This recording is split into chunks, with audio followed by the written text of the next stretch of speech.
This is Jean, and for the next half hour, I'll be reading from the Investigative Post on Niagara Frontier Radio Reading Service. Stamp data center could jack up power bills. The amount of electricity the data center would use could power 400,000 homes, nearly enough for every house in Erie County. As a result, power bills could rise, and the project is likely to win huge subsidies. By J. Dale Shoemaker. A national builder is once again proposing to construct a massive data center at Genesee County's Stamp Industrial Park, one that would use so much electricity that it could drive up costs for residential and commercial consumers. The data center's power demands could also hamstring efforts to recruit other businesses to the industrial park, which has struggled to attract tenants despite a state investment of $100 million. A proposal filed with Genesee County officials on Friday from Stream Data Centers for a 2.2 million square foot facility states it would require some 500 megawatts of electricity, 83% of all power that would be available at Stamp. That amount of electricity could power nearly every home in Erie County, which has 411,500 households, according to the most recent U.S. Census data. It could power nearly every home in Monroe, Genesee, Livingston, Orleans, and Wyoming counties combined. That's Rochester, its suburbs, and 4 surrounding counties, 400,700 households total. Critics and environmental advocates worry a data center drawing so much power could drive up energy costs for New Yorkers by an undetermined amount. Researchers have found that data centers elsewhere in the country are contributing to a rise in electricity costs for consumers. Electricity rates in New York State are already higher than the national average. A November analysis showed power bills in the state ranking 17th highest in the nation. The developer said in its application the data center would be leased to a Fortune 550 company whose ranks include tech giants like Amazon, Apple, and Microsoft. While Stream Data Centers has not yet requested public subsidies, government assistance could tally hundreds of millions of dollars in the form of discounted hydropower and property and sales tax exemptions. The project is slated to create 120 jobs, 2 fewer than Stream's previous proposal. We shouldn't just take the lowest hanging fruit that comes our way. We can't afford to be a little picky in what we're putting our tax dollars toward, said Bridge Ranch, an environmental justice organizer with the Buffalo-based Clean Air Coalition, which has advocated against other data centers in the area. If they want to build them, they should pay the full cost of that project. Meanwhile, members of the Tonawanda Seneca Nation, whose territory abuts Stamp, fear the data center could harm the old-growth forests they rely on for medicinal plants and hunting, primarily due to the 24/7 lights and noise emitting from the facility. The nation also fears that stormwater runoff from Stream's property could harm a creek that runs through its land. The Tonawanda Senecas earlier this year sued Stream Data Centers and the Genesee County Economic Development Center, the local industrial development agency building Stamp, for failing to conduct a proper environmental review of past data center proposal. Stream canceled that project, making the lawsuit moot and handing the nation a victory, but vowed to return. Part of my outrage comes from the fact that the presence of a data center at Stamp has been so forcefully rejected not only the Tonawanda Seneca Nation, but also local residents, said Sarah Howard, an organizer with the group Allies of the Tonawanda Seneca Nation. To come back with this more than twice as large and much more energy-intensive facility is really disrespectful of the local voices. In statements to Investigative Post, Mark Massey, president and CEO of the Genesee County Economic Development Center, said his agency is evaluating the proposal from Stream Data, saying that any land sales or financial incentives will be publicly considered at a later date. A spokesperson for Stream Data did not return a request for comment. A data center twice as large. Earlier this year, Stream Data proposed a $6.32 billion, 900,000 square foot data center at Stamp that would have used 250 megawatts of power, 10,000 gallons of water per day, and employed 122. In March, the Genesee County Economic Development Center awarded the project a $472 million subsidy package. The newest proposal is nearly 2.5 times larger at 2.2 million square feet, or 38 football fields. The data center would use 500 megawatts of power, 20,000 gallons of water per day, and employ 120. The proposal comes as the IDA has struggled to fill the 1,250-acre industrial park in the town of Alabama, 13 miles northwest of Batavia, despite some 15 years of planning and $100 million in state grants. Only two companies, Plug Power and Edwards Vacuum, have committed to the megasite, though Plug Power, struggling financially, recently canceled its plans. A portion of the data center campus will be built on land previously committed to Plug Power. The IDA could earn more than $100 million in fees from the proposed data center. The IDA is constructing a 600 megawatt substation to provide electricity to Stamp tenants. Initially, Plug Power was going to cover the cost, but with that company's plans scuttled, the IDA was given permission by the state to redirect a $56 million grant to pay for the work. The IDA began entertaining data center firms last year in a bid to finish the substation and recoup the state grant money. Should the 500 megawatt data center come to life, Stamp will be left with about 93 megawatts of power to offer to future tenants. The availability of hundreds of megawatts of power was a gold mine for the industrial park, despite its remote location, site selectors previously told Investigative Post.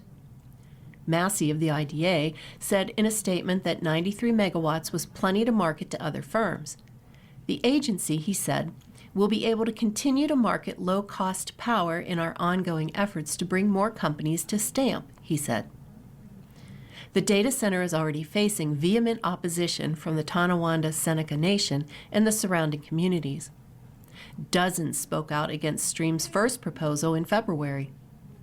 In a December letter, a group of more than 600 members of various advocacy groups wrote to leadership of Stream opposing the project.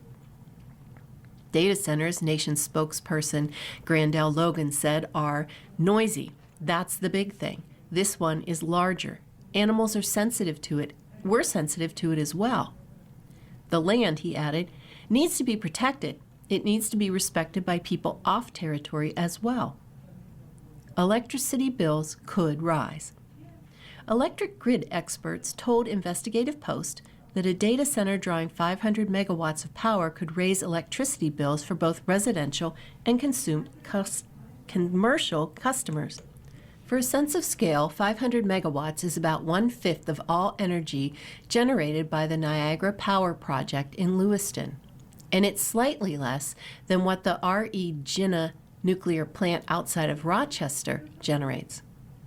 A spokesperson for the New York Independent System Operator, the organization that manages the wholesale energy market in New York, said it will conduct a study on the data center's impact.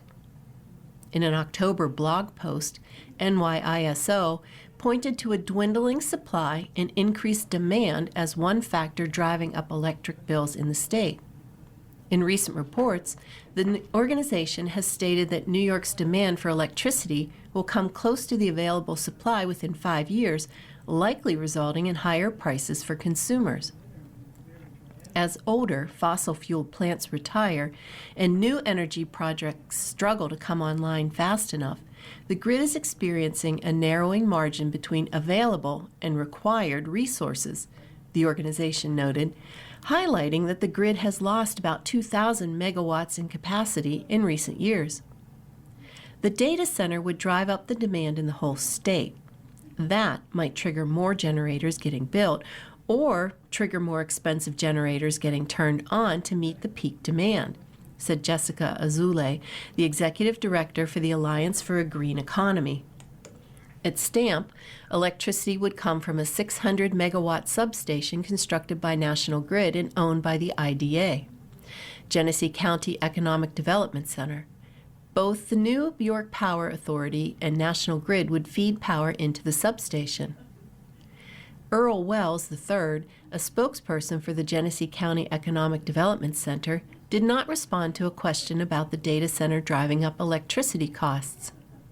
Neither did Governor Kathy Hochul's office, nor the Empire State Development Corps, the state's economic development agency. A spokesperson for the governor said only the administration, quote, continues to support advanced manufacturing tenants at this site, like the soon-to-be operational Edwards Vacuum Facility, end quote. That facility will employ 600 and use 7 megawatts of power. Q&A, Buffalo's incoming mayor, Sean Ryan. Ryan, who takes office in January, outlined his vision for the city and spoke about municipal finances, police reform, urban expressways, and affordable housing, among other issues. Sean Ryan, Buffalo's mayor-elect, said in an interview Friday evening that he's inheriting a city hall that's been, quote, hollowed out by poor management with a, quote, demoralized workforce. Before a live audience at Birchfield Penny Arts Center, Ryan described vacant offices, a lack of communication within and between departments, unspent state grant money, and a deferred maintenance of city infrastructure. And, naturally, the incoming mayor talked about the city's dire financial straits, a structural budget imbalance of at least $50 million, no savings left to cover shortfalls, and escalating costs, especially overtime, exacerbated by stagnant revenues. We've sort of intentionally impoverished ourselves for over a decade, and now we're just in deep in debt, Ryan said in an interview conducted by Investigative Post's Jim Heaney and Jeff Kelly. I'm coming in as the CEO of a $640 million company with 3,500 employees that hasn't turned a profit in 12 years. In addition to city finances, Ryan addressed questions about police reform, transparency in government, remaking the Kensington and Sajaquota expressways, economic development, affordable housing, education and poverty, and investing in the East Side. Following are key takeaways from the 85-minute exchange. Balancing city finances. Ryan said he'll consider moving ahead with the sale of 4 city-owned parking ramps as proposed by acting Mayor Chris Scanlon in order to balance the current budget, which runs through June 30th and is already in the red. It's not a good idea, he said of selling the ramps, which he opposed during the mayoral campaign, arguing the ramps provided much-needed recurring revenue to the city. But when you're in these situations, you have to accept sometimes you have to do stuff that you shouldn't do. He said he'd consider long-term deficit financing, i.e. borrowing, to make up the rest of the current budget year's deficit, which he estimated at $18 million. He also said the city should be using its borrowing power to invest in city infrastructure, e.g. roads, sidewalks, bridges, parks, street lighting, and community centers, which have suffered from years of neglect. He hoped Albany would provide the city a soft landing over the next 3 years while his administration tries to balance the city books. Year 1, we're going to need a lot of help from the state. Year 2, less help. Year 3, if everything goes well, we should be balanced, he said. But remember, balance means just we'll be able to continue to pay for the subpar services that we get, he said. Balance just means keeping it the way it is. So then we've got to grow out of that. That growth will include gradual increases in city taxes, which he said are currently far lower than those in surrounding communities. Improving and restoring services. Ryan lamented the diminishment of the city's Community Services Division, which used to provide programming at community centers before it was gutted by the state-imposed Financial Control Board. During the last control board, all the positions of city employees who did stuff in community centers, they're all eliminated, so now we contract with nonprofits to run our community centers. but we don't provide them with guidance on what we want them to do. And there are some nonprofits who just do a terrific job, and those centers are humming. Other ones are super quiet. He said his team met with the union that represents city snowplow drivers, who told him they were handcuffed by management and decrepit equipment. They'll tell you, we know how to plow the streets, but no one listens to us. And on any given day during the winter, 1/3 of the equipment's broken. We can't plow the streets if the snowplows don't work. Ryan said his team, in studying how City Hall works over the past 6 months, found employees who'd never spoken with their department's commissioner and commissioners who had never spoken with the mayor. On the Kensington and Sejaquita projects, Ryan said the city should take the lead role in concert with the State Department of Transportation in determining the fate of those urban highways. He pointed to transportation projects in Rochester, Syracuse, and Albany, where city planners didn't let the DOT run roughshod over local interests. Buffalo's executives have been sort of like, it's like hide and go seek, let's hide in the corner and the monster won't get us, he said. We let the Department of Transportation come in from Albany and sort of do everything, and the city hides in the bushes to see what's going to happen. We're not going to hide in the bushes anymore. The city of Buffalo is going to step into the primary role of planning these projects. After all, who knows what the city needs? A DOT engineer from Albany or the mayor of the city? Asked how he envisions the remaking of the Kensington and Sejaquita expressways, Ryan said, I think if at the end of this all that a kid can't get on their bike at MLK Park and ride a parkway to Delaware Park, then it's been a failure of project. Not to say it's going to be easy. That roadway carries a lot of people, and it's going to take some complex planning. Investing in the East Side. Ryan said government policies are at least in part responsible for the redlining, segregation, and disinvestment that have plagued the city's predominantly black neighborhoods. So if government could create that, we can do the inverse, and we can fix it, he said. He said in the past, the city's East Side housing policy consisted of demolitions and bulldozers. He outlined plans to use state resources to subsidize improvements to existing rentals and build new single-family homes in neighborhoods where people live, where people have invested and stayed for generations, but they have 2 or 3 missing teeth on the streetscape. You got to concentrate on renovations because it's the quickest, it's the cheapest, and it's the fastest, he said. You can get a unit back on track for $70,000 in 3 months. It's going to take you 18 months to build a house under the best conditions. If you can get a unit back online for $70,000, you should do that all day long rather than spend $350,000 to get a new one. He said the resources would be directed to between 3 and 5 areas comprising about 10 blocks each. And we're going to stay there until that 10 blocks is done, and then we're going to move to the next 10 blocks. He called the continuing epidemic of lead poisoning a tragedy that plagues East Side neighborhoods. Landlords are allowed to rent houses that kill children in the city of Buffalo. Because of that, our kids have been lead poisoned for a generation, he said.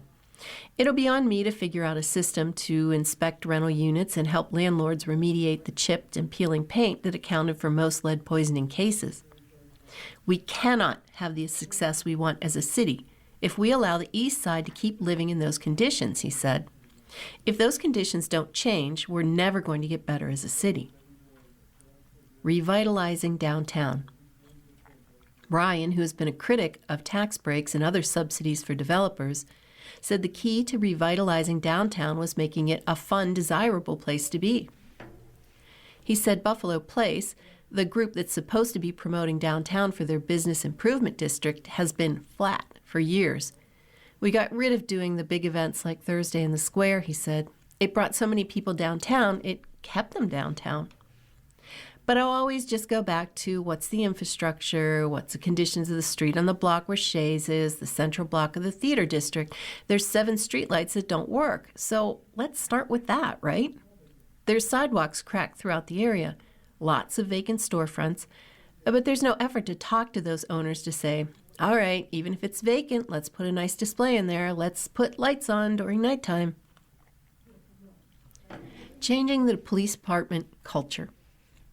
Asked about the cost of settlements to police misconduct lawsuits, at least $80 million over the past decade, Ryan prescribed better training, more transparency, and leadership hired from out of town to shake up the culture of the police department. The last time the police department underwent any profound change, it was when Tony Masiello, in his first month in office, when he brought in Gil Krzliskowy, Ryan said, referring to the commissioner who served from 1994 to 1998. So, right now we're recruiting to bring someone into Buffalo. We need to shake up the culture. We need to shake up the attitude, and we have to implement training. Trained officers usually don't commit the misconduct that erodes public trust and ends in lawsuits. People want accountability. They want to know when they call the police department, a highly trained officer is going to respond, and that no matter who they are going to be treated the same. He said under his administration, city police would not assist federal agents in detaining and deporting migrants. We're not going to be cooperating with Donald Trump, he said. Buffalo police do not do civil enforcement. We don't respond to OSHA calls. We don't help the IRS collect liens. That's all civil, not criminal. And immigration, it's civil. Improving city schools. The key to improving educational outcomes in city schools is not mayoral control of the district governance, he said. It's alleviating poverty. You're not fixing urban education if you remain a super segregated city where all the kids live in poverty. You know, teachers could all be Mother Teresa. You're not going to get good results. There's not a city in America that has a poverty rate like Buffalo's that gets any different educational outcomes, he said. We can fuss and, change the colors of the curtains, but if we keep the kids poor, keep the kids lead poisoned, nothing is going to change. However, Ryan said mayors can and should use their bully pulpit to make sure that what we're teaching is aligned to the economy, to make sure there are vocational schools that are aligned with the economy. What I'm really advocating for is to build a just economy, intentionally built, that has economy so parents don't work 40 hours a week and are still eligible for food stamps.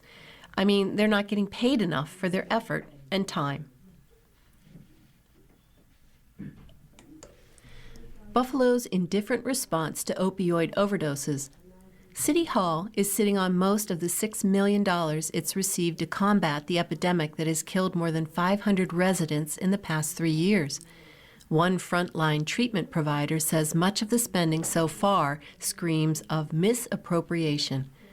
By Adam Smith Perez. The city of Buffalo has spent less than a third of the almost $6 million in state funding it has received over the past 3 years to fight the opioid epidemic. During that time, more than 500 people died of overdoses within Buffalo city limits, according to data from the Erie County Medical Examiner. The victims have been disproportionately Black and Latino. Of the $1.7 million the city has spent, about $500,000 went for equipment and activities that, at best, indirectly benefit efforts to address overdoses. Those expenses include police and fire vehicles, sponsorship of an event, and lawn mowers for block clubs.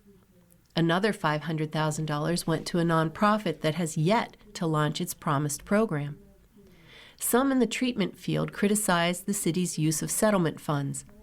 That just screams of misappropriation to me, Chris Hazarnsky, who founded his own addiction outreach program in 2023, told the Investigative Post.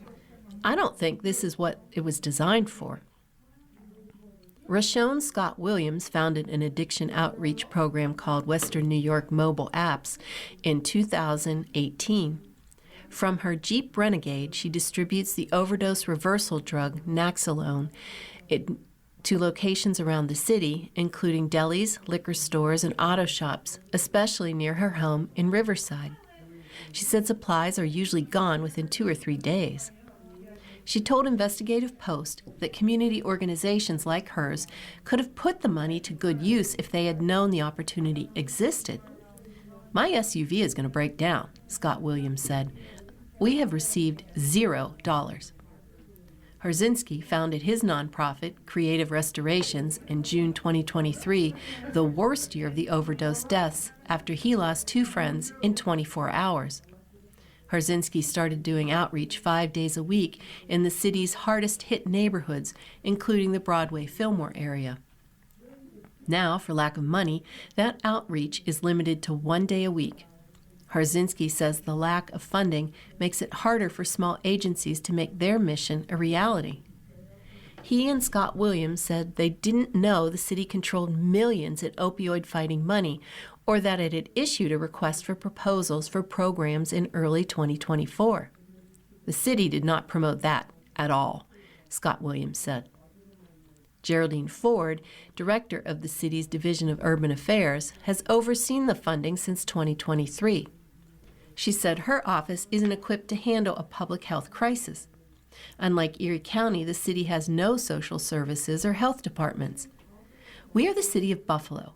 We clean streets, we pick up trash, Ford said. Now that we know more, we could have spent it better? Maybe, but again, we collect trash. Money went first to fire and police. Overdoses are the leading cause of death for Americans age 18 to 44, according to the Federal Center for Disease Control. The likelihood of an American dying of an overdose is higher than dying in a car accident or by suicide. Since 2000, more than 1 million people in the U.S. have fatally overdosed from a variety of drugs, with opioids, a category that includes heroin and fentanyl, the cause of most of those deaths. To date, the Attorney General has won $3 billion through litigation against drug manufacturers and distributors for their role in the epidemic. Purdue Pharma and the Sackler family are among the most well-known targets of the lawsuits, accused of over-marketing OxyContin, leading to an uptick in opioid addiction nationwide. New York created its opioid settlement fund in 2021. The money will be dispersed over the next 2 decades. To help to determine how, the state in 2022 created an advisory board, a body of experts appointed by the government officials that makes recommendations to the governor and legislature in an annual report.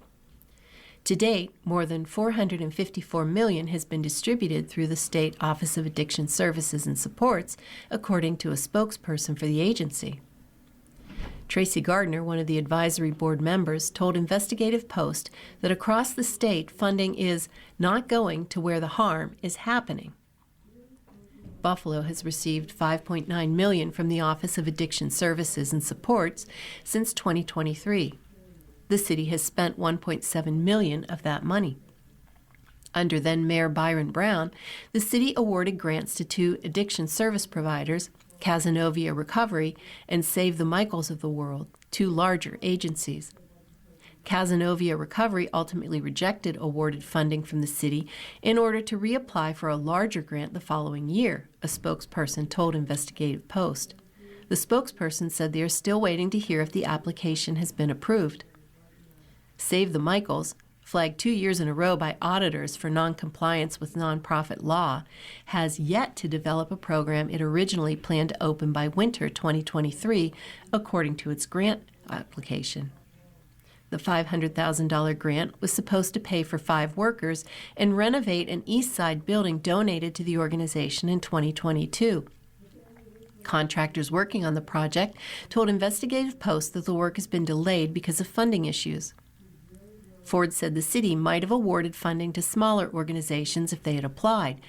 Because there were so few applications, she said, the city chose to award much of the money to police and fire departments.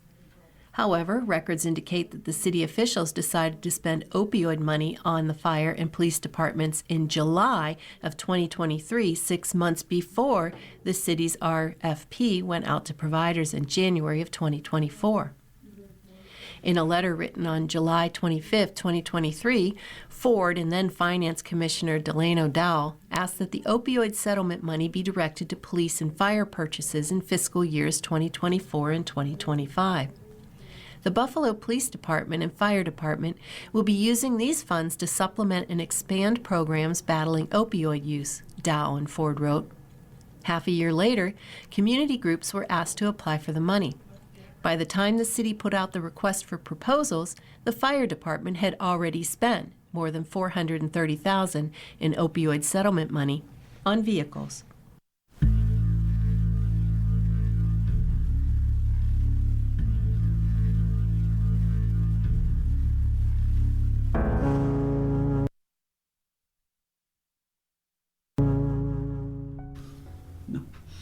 The following program is